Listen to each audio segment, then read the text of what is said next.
नमस्कार दोस्तों, आपका अपना चैनल ईडू परिचर्चा में स्वागत है। यह इडूटेरिया का 7500 प्लस सीरीज का प्रैक्टिस सेट नंबर 116 है। इससे पहले 115 वीडियो अपलोड कर दिया गया है चैनल पर। अगर आप ज्ञान बिंदु बिहार दरोगा होमवर्क सीरीज का वीडियो देखना चाहते हैं तो हमारे चैनल पर इसका वीडियो अपलोड किया जाता है, आप उसका प्लेलिस्ट जाकर देख सकते हैं। आज का पहला प्रश्न है, नागोया प्रोटोकॉल कब से प्रभावी हुआ? तो इसका सही उत्तर हो जाएगा 2014 से। 2014 से। क्योटो प्रोटोकॉल कब आया था? क्योटो प्रोटोकॉल 1997 में शुरू किया गया था और यह किसके लिए था? तो जलवायु परिवर्तन के लिए, जलवायु परिवर्तन से संबंधित था। मॉन्ट्रियल प्रोटोकॉल की बात किया जाएगा तो इसकी शुरुआत 1987 में और यह ओजोन परत के संरक्षण के लिए शुरू किया गया था। अगला प्रश्न है, गोंडवाना क्रम की चट्टान का निर्माण किन दो कालों के मध्य हुआ है? तो इसका सही हो जाएगा उत्तर कार्बोनीफेरस। कार्बोनीफेरस से जुरैसिक काल के मध्य हुआ था। मैकाल का पठार किस राज्य में है? तो यह छत्तीसगढ़ में है। अरावली की पहाड़ी यह प्री कैम्ब्रियन काल की चट्टानों से बने हैं। किस काल की चट्टानों से बना है? तो प्री कैम्ब्रियन काल की चट्टान से बना हुआ है। कौन? तो अरावली पर्वत, जो सबसे पुराना पर्वत है। आगे है, वायुमंडल में उपस्थित निम्न गैसों का उनकी प्रतिशतता के अनुसार अवरोही क्रम है। क्या क्या? तो पहले आर्गन हो जाएगा, उसके बाद CO2 हो जाएगा, उसके बाद नियॉन हो जाएगा, उसके बाद हीलियम हो जाएगा।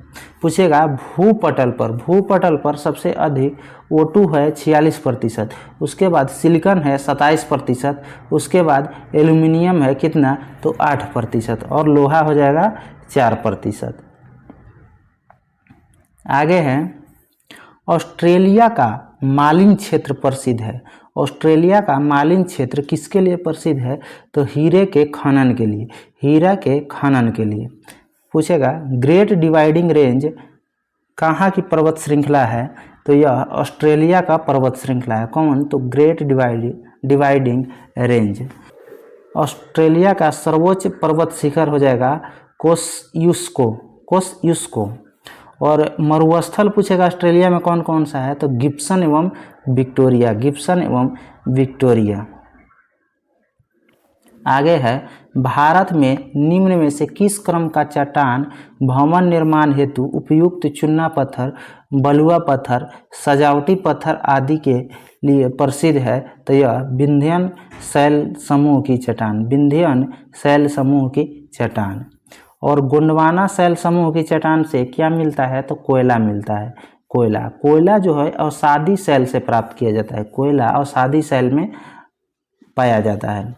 धारवाड़ शैल समूह की चट्टान कैसा होता है? तो इसमें लौह खनिज की अधिकता होती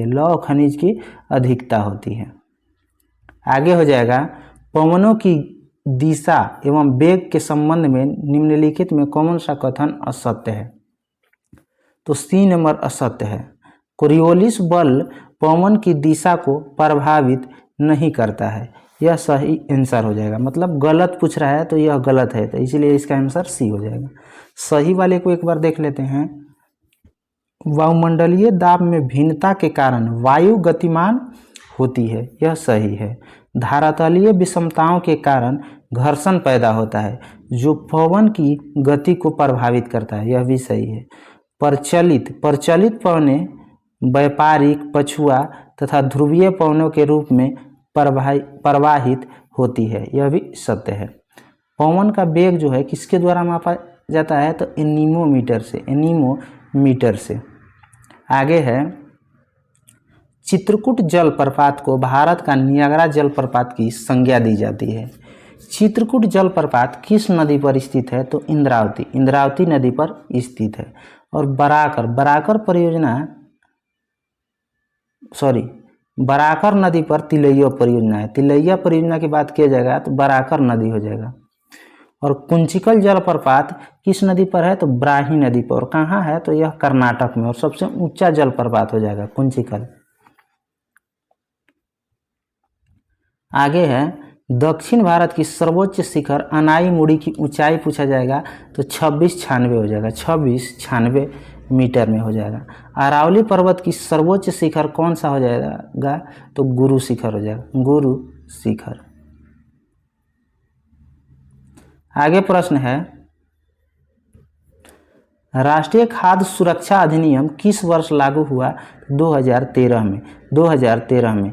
राष्ट्रीय हरित न्यायाधिकरण की स्थापना की बात किया जाएगा तो 2010, 2010। अंतर्राष्ट्रीय कृषि विकास कोष का मुख्यालय कहाँ है तो रोम हो जाएगा। आर्थिक समीक्षा वित्त मंत्रालय के किस विभाग के द्वारा जारी किया जाता है तो आर्थिक कार्य विभाग के द्वारा, आर्थिक कार्य विभाग के द्वारा। वित्त आयोग का जो है गठन किस अनुच्छेद के तहत किया जाता है तो 280 के तहत, 280 के तहत। यह केंद्रीय बजट से पूर्व पेश किया जाता है। कौन तो आर्थिक बजट जो होता है केंद्रीय बजट से पूर्व पेश किया जाता है। आगे है, समावेशी विकास सूचकांक निम्नलिखित में से किसके द्वारा जारी किया जाता है तो विश्व आर्थिक मंच। विश्व आर्थिक मंच का मुख्यालय पूछा जाएगा तो क्लोगनी स्विट्जरलैंड में है। और विश्व बैंक का मुख्यालय पूछा जाएगा तो वाशिंगटन डीसी हो जाएगा। विश्व व्यापार संगठन यानी WTO का मुख्यालय जिनेवा हो जाएगा। यह जो है संयुक्त राष्ट्र विकास कार्यक्रम, संयुक्त राष्ट्र विकास कार्यक्रम नहीं बल्कि संयुक्त राष्ट्र पर्यावरण कार्यक्रम हो जाएगा। इसका मुख्यालय कहाँ हो जाएगा तो नैरोबी हो जाएगा। संयुक्त राष्ट्र पर्यावरण कार्यक्रम का मुख्यालय नैरोबी हो जाएगा। आगे है, यदि केंद्रीय बैंक द्वारा रेपो दर में वृद्धि की जाती है तो क्या होगा तो मुद्रा प्रसार में कमी आ जाती है, मुद्रा प्रसार में कमी आ जाती है। RBI की स्थापना की बात किया जाएगा तो 1 अप्रैल 1935, 1 अप्रैल 1935। और अधिनियम की बात किया जाएगा तो 1934 के अधिनियम के तहत। अगला है, ऊष्मागतिकी के रूप में कार्बन का सर्वाधिक अस्थायी रूप कौन सा है तो ग्रेफाइट है। कार्बन का 2 अपरूप है, कौन कौन, हीरा और ग्रेफाइट, जिसमें हीरा जो है विद्युत का कुचालक होता है और ग्रेफाइट जो है विद्युत का सुचालक होता है। बोरेक्स के जलीय विलयन की प्रकृति कौन सी होती है तो क्षारीय होती है, क्षारीय। आगे है, निम्नलिखित में से समूह 14 के तत्व के लिए कौन सा कथन सत्य है तो सत्य कथन है ये +2 और +4 ऑक्सीकरण प्रदर्शित करते हैं, यह सही है। आधुनिक आवर्त सारणी की खोज पूछा जाएगा तो मोसले के द्वारा, मोसले के द्वारा। सबसे प्रबल अपचायक की बात किया जाए तो लिथियम हो जाएगा, लिथियम। सबसे प्रबल अपचायक लिथियम हो जाएगा। वाष्पन की क्रिया निम्न में से किस पर निर्भर नहीं करता है तो आयतन पर निर्भर नहीं करता है। किस पे करता है तो क्वथनांक का कम होना पर करेगा, द्रव के ताप पे भी करेगा, द्रव के खुले पृष्ठ के क्षेत्रफल पर भी करेगा। आगे है, जब प्रकाश की किरण किसी कोलाइड या निलंबन से गुजरता है तो टिन्नल प्रभाव को प्रदर्शित करता है। इसमें प्रकाश की कौन सी परिघटना होती है तो प्रकाश का प्रकीर्णन होता है, प्रकाश का प्रकीर्णन। रमन प्रभाव की खोज किसके द्वारा किया गया तो CV रमन के द्वारा। हीरा का चमकना, रेगिस्तान में मरीचिका का बनना, यह किसका उदाहरण है तो पूर्ण आंतरिक परावर्तन का, पूर्ण आंतरिक परावर्तन का। आगे हो जाएगा, जब किसी वस्तु को पृथ्वी से चांद पर ले जाया जाए तो क्या होता है तो भार बदल जाता है परंतु द्रव्यमान समान रहते हैं। विषुवत रेखा पर छोटा g का मान न्यूनतम होता है और ध्रुवों पर अधिकतम होता है और बड़ा G का मान हमेशा नियत रहता है, हमेशा नियत रहता है। आगे प्रश्न है, सौर ऊर्जा का रूपांतरण रासायनिक ऊर्जा में निम्न में से किस प्रक्रिया में होता है तो प्रकाश संश्लेषण के दौरान, प्रकाश संश्लेषण के दौरान। सितार जो है यांत्रिक ऊर्जा को ध्वनि में परिवर्तित करता है तथा लाउड स्पीकर की बात किया जाए तो विद्युत ऊर्जा को ध्वनि ऊर्जा में, विद्युत ऊर्जा को ध्वनि ऊर्जा में परिवर्तन करता है। आगे है, निम्नलिखित में कौन सी तरंग निर्वात में गमन नहीं करती है तो ध्वनि, ध्वनि तरंग निर्वात में गमन नहीं करती है। ध्वनि सबसे तेज किस में गमन करता है? तो ठोस में, ठोस में करता है।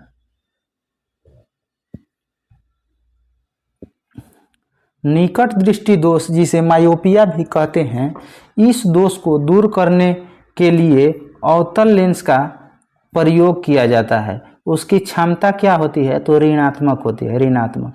दूर दृष्टि दोष को क्या कहा जाता है? Hypermetropia, hypermetropia. और इसको दूर किससे किया जाता है? तो उत्तल लेंस को। और अवतल लेंस को इंग्लिश में क्या कहा जाएगा? तो कनकेव, कनकेव कहा जाएगा। उत्तल को कन्वेक्स कहा जाएगा, इसको ध्यान रखना है।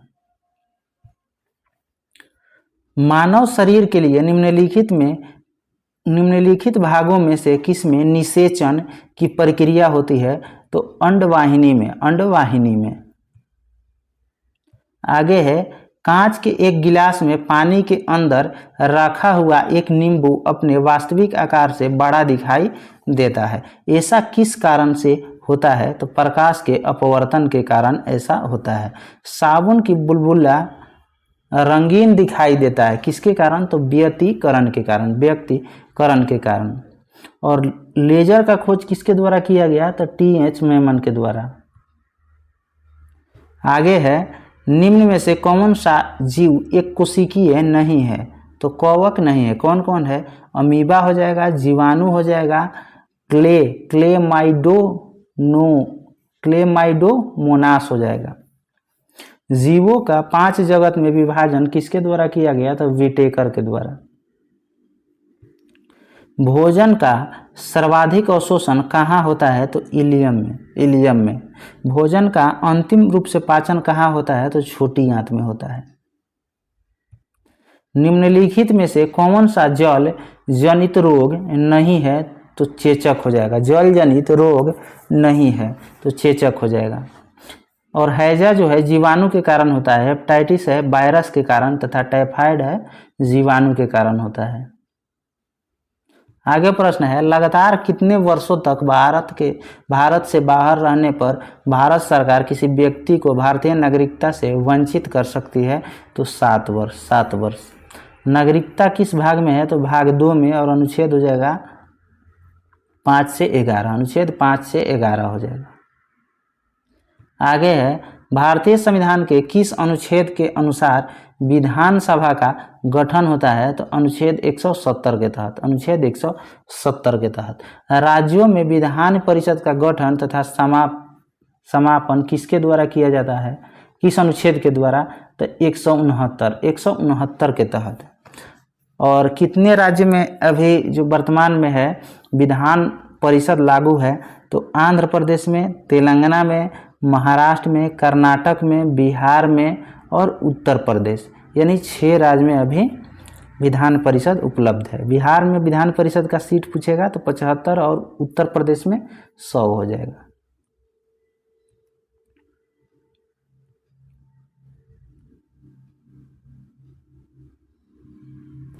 आगे प्रश्न है, राज्यसभा के निर्वाचित प्रतिनिधियों की अधिकतम संख्या कितनी हो सकती है? तो 238।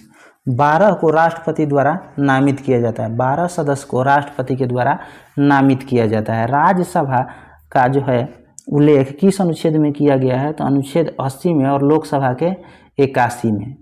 और संसद का उल्लेख 79 हो जाएगा, 79 में। अगला प्रश्न है, यदि कोई विधायक लोकसभा के चुनाव में जीतता है तो कितने दिन की अवधि के अंदर उसे अपनी विधानसभा की सीट रिक्त करनी होगी, अन्यथा उसकी लोकसभा की सीट समाप्त हो जाएगी? तो 14 दिन के अंदर, 14 दिन के अंदर। लोकसभा अध्यक्ष एवं उपाध्यक्ष किस अनुच्छेद में वर्णित किया गया है? तो 93 में, 93 में। निम्नांकित में से कौन संघ की कार्यपालिका में शामिल होते हैं? तो राष्ट्रपति, उपराष्ट्रपति, प्रधानमंत्री एवं महान्यायवादी। आगे है, राष्ट्रपति का पद किस अनुच्छेद में? तो 52 में, उपराष्ट्रपति 63 में और महान्यायवादी 76 में। नियंत्रक एवं महालेखा पूछेगा तो 148 होगा, अनुच्छेद 148। राष्ट्रपति पर महाभियोग संसद की एक खाली स्थान प्रक्रिया है। कैसी प्रक्रिया है? तो अर्ध न्यायिक प्रक्रिया है। महाभियोग किस अनुच्छेद के तहत लगाया जाता है? तो 61 के तहत। और संसद के कोई भी सदन शुरू कर सकता है महाभियोग की प्रक्रिया। राष्ट्रपति का क्षमादान की शक्ति किस अनुच्छेद में है? तो 72 में, अनुच्छेद 72 में। निम्न में वह कौन है जो संसद के किसी भी सदन का सदस्य नहीं होते हैं और नहीं संसद में बैठता है लेकिन फिर भी संसद का अभिन्न अंग है? तो यह राष्ट्रपति हो जाएगा। संसद का अंग कौन कौन सा है? तो लोकसभा हो जाएगा, राज्यसभा हो जाएगा और राष्ट्रपति हो जाएगा। संयुक्त अधिवेशन कौन बुलाता है? तो राष्ट्रपति। और अध्यक्षता इसका कौन करता है? तो लोकसभा का अध्यक्ष इसकी अध्यक्षता करता है। आगे है, भारतीय संविधान में संसद के दोनों सदनों की संयुक्त बैठक का प्रावधान किस देश के संविधान से प्रेरित है? तो ऑस्ट्रेलिया के संविधान से प्रेरित है। और प्रस्तावना की भाषा कहाँ से लिया गया है? तो यह ऑस्ट्रेलिया से लिया गया है। संघीय व्यवस्था कहाँ से लिया गया है? तो कनाडा से। एकल नागरिकता कहाँ से लिया गया है? तो ब्रिटेन से। और संविधान संशोधन की प्रक्रिया जो है कहाँ से लिया गया है? तो दक्षिण अफ्रीका से। आगे है, भारत सरकार अधिनियम 1935 के संबंध में कौन सा कथन सही है? तो 1 और 2 सही है। पहला है, केंद्र में अखिल भारतीय संघ का उपबंध था तथा प्रांतीय स्वशासन का उपबंध था। प्रांतीय स्वायत्तता की बात किया जाएगा तो यह किससे संबंधित है? तो 1935 के अधिनियम में इसको शुरू किया गया था। आगे है, भारतीय व्यापार में ईस्ट इंडिया कंपनी का एकाधिकार समाप्त हो गया। कब से? तो 1813 से। और पूर्णतः कब से समाप्त कर दिया गया? तो 1833 के अधिनियम से। 1833 के अधिनियम से। शिक्षा पर 1 लाख खर्च करने का अधिकार कब से दिया गया? तो 1813 के अधिनियम से। आगे है, किसने भारत के विभाजन के विकल्प में माउंटबेटन को सुझाव दिया था कि जिन्ना को सरकार बनाने के लिए आमंत्रित करे? तो महात्मा गांधी ने। माउंटबेटन योजना 3 जून 1947 को। माउंटबेटन योजना 3 जून 1947। बटलर कमेटी 1927 का उद्देश्य क्या था? तो भारत सरकार एवं देशी राज के मध्य संबंध को सुधारना था। आगे हो जाएगा, 1923 में गठित स्वराज पार्टी का प्रथम महासचिव कौन थे?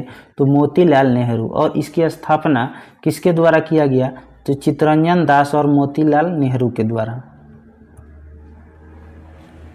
त्रिपुरी संकट के बाद कांग्रेस का अध्यक्ष किसे चुना गया था? तो राजेंद्र प्रसाद। त्रिपुरी संकट में कौन अध्यक्ष थे पहले? तो पहले थे सुभाष चंद्र बोस। और गांधी जी के साथ मतभेद होने के बाद सुभाष चंद्र बोस ने इस अध्यक्छ के पद से इस्तीफा दे दिए। उसके बाद राजेंद्र प्रसाद बने थे। और कब हुआ था त्रिपुरी संकट? तो 1939 में। सुभाष चंद्र बोस के बाद कौन बने थे अध्यक्ष? तो राजेंद्र प्रसाद। बंगाल विभाजन के समय वायसराय कौन था? तो लॉर्ड कर्जन। और बंगाल विभाजन कब हुआ था? तो 1905 में। और कार्यकाल कर्जन का पूछा जाएगा तो कब हो जाएगा? तो 1899 से 1905 तक। लीडर समाचार पत्र किसने शुरू किया? तो मदन मोहन मालवीय। और अभ्युदय तथा हिंदुस्तान भी मदन मोहन मालवीय के द्वारा शुरू किया। कॉमनवेल्थ किसके द्वारा? तो एनी बेसेंट के द्वारा। गीता रहस्य किसके द्वारा लिखा गया? तो बाल गंगाधर तिलक के द्वारा। संथाल विद्रोह में विद्रोहियों ने किस अंग्रेज कमांडर को हराया था? तो मेजर बरो को। संथाल विद्रोह कब हुआ था? तो 30 जून 1855। हड़प्पा सभ्यता से किस धातु की प्राप्ति नहीं हुई थी? तो लोहा का प्राप्ति नहीं हुआ था। तांबा हुआ था, कांसा हुआ था, चांदी। हड़प्पा किस नदी के किनारे है? तो रावी नदी। और खोज इसके किसके द्वारा किया गया? तो दयाराम साहनी के द्वारा, दयाराम साहनी। राग गोविंद की रचना किसने की? तो मीराबाई। राग गोविंद की रचना मीराबाई। किस मुगल बादशाह ने शाहरुख नामक सिक्का चलाया था? तो बाबर, बाबर ने चलाया था। आगे हो जाएगा, विभिन्न युद्धों को कालक्रम के अनुसार व्यवस्थित करें। तो पहले 2, 4, 3, 1 हो जाएगा। पहले 2 हो जाएगा खानवा के युद्ध 1527 में, उसके बाद 4 हो जाएगा घाघरा का युद्ध 1529 में, उसके बाद हो जाएगा चौसा का युद्ध 1539 में, उसके बाद सामूगढ़ का युद्ध हो जाएगा 1658 में। और सामूगढ़ का युद्ध किसके बीच हुआ था? तो दारा शिकोह और औरंगजेब के बीच। अब तो 1658 में। ऋग्वेद में हिरण्य शब्द का प्रयोग किस धातु के लिए किया गया? तो सोना के लिए। निम्नलिखित में किसे जहांगीर ने खान की उपाधि दी? तो हॉकिंस को, हॉकिंस को। आगे है, डनहिल कप निम्न में से किस खेल से संबंधित है? तो डनहिल हो जाएगा गोल्फ हो जाएगा। स्मरणीय तथ्य दिया हुआ है, किस समिति की सिफारिश पर मौलिक कर्तव्य को संविधान में जोड़ा गया था? तो सरदार स्वर्ण सिंह समिति। कब? तो 1976 में। वर्तमान में हमारे संविधान में मौलिक कर्तव्य की संख्या कितनी है? तो 11 है। स्टार्टिंग में कितना था? तो 10 था। आगे है, भारतीय संघ की कार्यपालिका शक्ति निहित होती है किसमें? तो राष्ट्रपति में। राष्ट्रपति के निर्वाचन संबंधी नियमों का उल्लेख किया गया किस अनुच्छेद में? तो अनुच्छेद 54 में, अनुच्छेद 54 में। राष्ट्रपति के निर्वाचक मंडल में शामिल होते हैं कौन? तो संसद के दोनों सदनों एवं राज्य विधान सभाओं के निर्वाचित सदस्य शामिल होते हैं। 17वें संविधान संशोधन के द्वारा किन 2 केंद्र शासित प्रदेश के विधानसभा के निर्वाचित सदस्य को राष्ट्रपति के निर्वाचन मंडल में शामिल किया गया? तो दिल्ली और पुदुचेरी, दिल्ली और पुदुचेरी। आगे है, राष्ट्रपति का निर्वाचन होता है एकल संक्रमणीय मत पद्धति के द्वारा। राष्ट्रपति के कार्यकाल या पदावधि का उल्लेख किया गया अनुच्छेद 56 में, अनुच्छेद 56 में। राष्ट्रपति उम्मीदवार का जमानत राशि के रूप में कितना रुपया जमा करना पड़ता है? तो 15,000 रुपया। आगे है, राष्ट्रपति के पद के लिए पुनः निर्वाचन पात्रता का उल्लेख किस अनुच्छेद में है? पुनः निर्वाचन तो 57 में, 57 में। राष्ट्रपति निर्वाचन हेतु अर्हताएं का उल्लेख किस अनुच्छेद में है? तो अनुच्छेद 58 में। अर्हताएं मीन्स योग्यता। आगे हो जाएगा, राष्ट्रपति द्वारा लिए जाने वाले शपथ और प्रतिज्ञान का उल्लेख किस अनुच्छेद में है? तो 60 में, शपथ 60 में। महाभियोग पूछेगा तो अनुच्छेद 61 हो जाएगा। राष्ट्रपति का महाभियोग अनुच्छेद 61। राष्ट्रपति द्वारा संसद के दोनों सदनों की संयुक्त अधिवेशन बुलाने का उल्लेख किया गया है तो अनुच्छेद 108 में, अनुच्छेद 108 में।